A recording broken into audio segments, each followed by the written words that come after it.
Welcome back everybody, it's your lovable Texan Nathurow with another video. And I'm back with some CGP Gray. Who owns the Statue of Liberty? So, I want to say the United States owns it. It was gifted to us by France to symbolize freedom, the United States independence, and the everlasting friendship between the two countries. So, unless there's some fine print in the ownership, I don't know, that maybe says that someone else owns it. I don't know. So this is going to be an interesting video.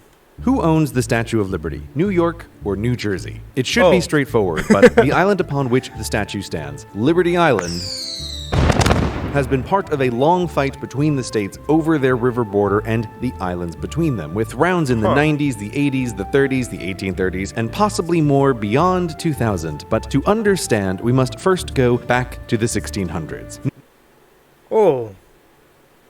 I guess there was a drawn-out dispute with New York and New Jersey. Interesting. Let's keep going. New Netherland was minding her own business when England, using bigger navy diplomacy, made the Dutch colony hers. Here, the trouble begins, for England split New Netherland in twain, but not cleanly. The mess wasn't entirely England's fault. She was far away, and maps in the 1600s, while they weren't bad, they weren't good either. Thus, the charter splitting New Netherlands reads, this indenture made the 4 and 20th day of June in the 16th year of... whereas by letter under patents of the Great Seal of England bearing date on or about the 12th day of... did give and grant all that tract of land belonging to the westward of Long Island and Manhattan Island, and bounded on the east part by the main sea and part by Hudson's River, which said tract of land is hereafter to be called by the name of New Caesarea, or New Jersey. You pick. Oh boy, is this not an easy read. Paragraph breaks, England. You should try them. This charter has uncertainty about the names of everything, wrong latitude and longitude numbers, and incomplete descriptions of the rivers. It's all a vague mess. For example, is this part of the Hudson River or not? The charter doesn't say. And bounded on the east, but where? And there's another part about several other islands, but which islands exactly? Oh wow, okay, starting to paint a clearer picture. The document seems like, it was really vague, but that just means that probably both sides, both New Jersey and New York, they're going to start claiming either islands or rivers, like probably in their favor, I guess, to try to get what they want. So, oh crap, this is going to be a storm, isn't it? Let's go. Like, say, Ellis Island and Liberty Island? England said, whatever, your problem now, and left the young colonies to 300 years of squabbling. New Jersey said the Hudson flowed out to sea, and her border ran down the middle of the river, like it does in every other colonial charter, and thus the islands Staten, Ellis, and Liberty were hers. But New York, the Empire State, disagreed. The Hudson River flows roundward, then onward. These islands, New York, and also the river, the whole river, and the piers you've built into the river. All New York, all belong to us. New Jersey didn't agree, but when borders are vague, bigger stick diplomacy rules. And with the wealthy and powerful city of New York at the heart of the conflict, New York got what New York wanted. When New Jersey asked, why don't we split the river? New York asked, why don't you make me? And also, where are my taxes from those piers? Oh, New York. Oh, shit. New York's not messing around. It's kind of true, though, like the term that he used, big stick diplomacy. The state that has more power kind of gets what they want. But come on, like the fact that they tried to say that the river flows like towards the side instead of like straight down. Man. But hey, when those documents are vague, you can make all sorts of claims, and then when you're the more powerful state, kind of get what you want. Shit, that's oh, that's so mean though. Anyway, let's go. And also, this island is a smallpox quarantine now.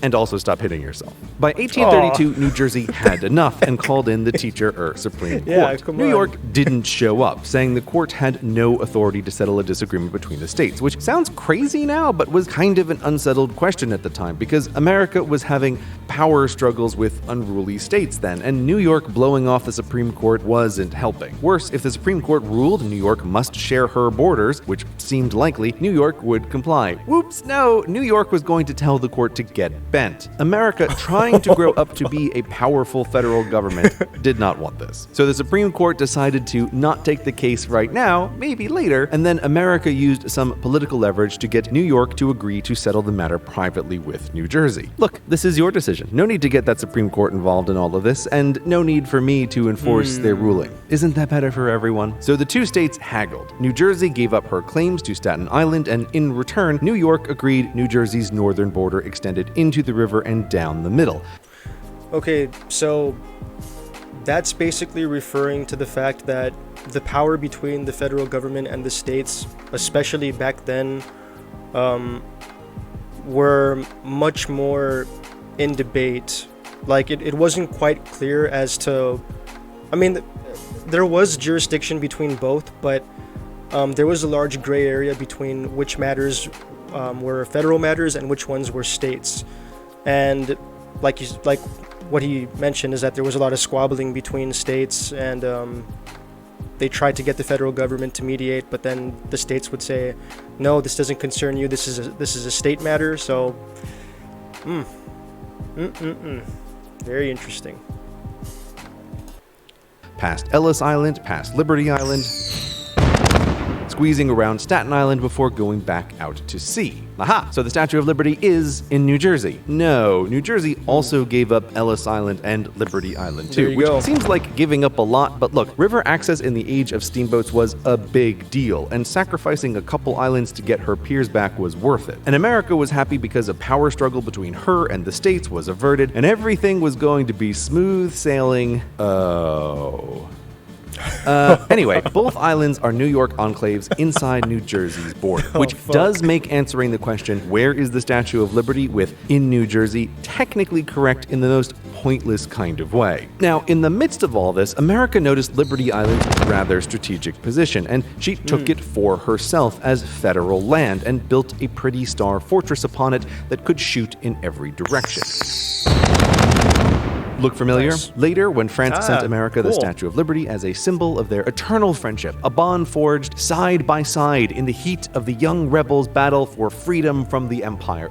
Yep. So when France gifted the statue, it was supposed to be a symbol of freedom, independence, and the friendship between the two countries, as I said earlier.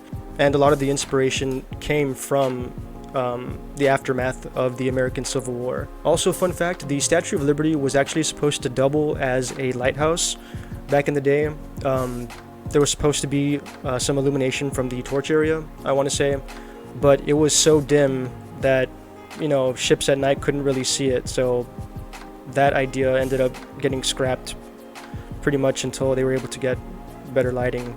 So now, though, I don't think it's used as a lighthouse anymore.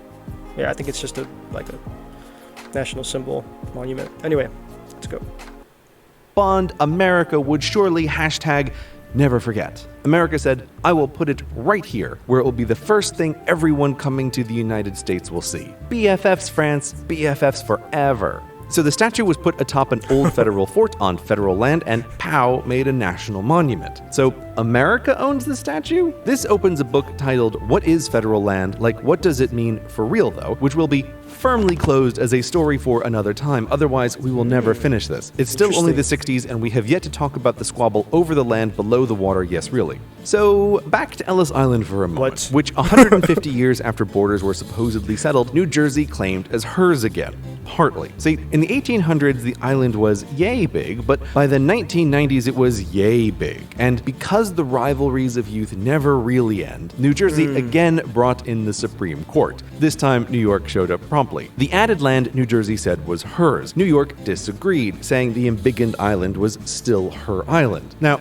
how did Ellis Island get bigger? Well, New York claimed while digging up the subways, she dumped the dirt here in New Jersey's half of the river. But her dirt, her new land, which is an interesting territorial acquisition strategy. But neither New York nor New Jersey could find any paperwork for the court to prove where the land came from. So how Ellis Island grew 3 sizes is just lost to history. But Whatever. The court ruled everything above the water was New York and everything below the water was New Jersey, but if below became above New Jersey, it would be. And thus, this island belongs to New Jersey with just this little original part being New York, which is a sublime and ridiculous border that opens the door to one squabble remaining. Liberty Island was originally yay, but now it's yay, which means this part should be New Jersey, not New York. Though it hasn't been fought over yet, possibly because neither state has noticed, and while it would still leave Lady Liberty on the New York side, you know what would be on the New Jersey side?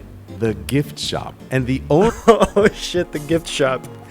Yeah, I mean, it's like you can keep the statue, but we'll take all the profits from the gift shop. Holy damn. I did not think this matter was this complicated. What the heck? Also, looking at this picture, the Statue of Liberty wasn't always that green color that you're seeing on screen. It originally just had a copper exterior to it, and so it was basically brown, like copperish brown for a good while. But they started to add paint in order to like paint over corrosion that eventually happened until we got to this greenish color. Yeah, let's keep going. The only thing more important than who owns the monument is who owns the gift shop. For the Yeah, monument. exactly. We will see. But as it is, within the waters of New Jersey, there's an island of New York that's federal land atop which the national monument of the Statue of Liberty stands.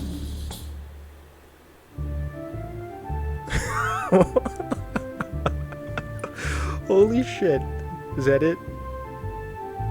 Something else gonna happen? They're gonna keep squabbling? Oh, there's also Shooter's Island. The state border runs right through it. I'm not sure anyone noticed. It's a bird sanctuary run by New York, so whatever. Oh. Oh, fun little factoid towards the end. Alright guys, so that was Who Owns the Statue of Liberty by CGP Grey. And that was a lot more entertaining and interesting than I thought it was going to be. I thought it was going to be some kind of like I said in the beginning, like some kind of fine print between maybe United States and France or other countries, but it ended up just being a squabble between New York and New Jersey. Damn. That was a very good video. Who knows if the squabbles between New Jersey and New York will ignite again, right? I guess we'll find out. Anyway, thank you so much for watching this video, guys. Please don't forget to like, subscribe, show some love in the comments below, do all that good stuff. And I will see you all in the next video. Peace out, guys.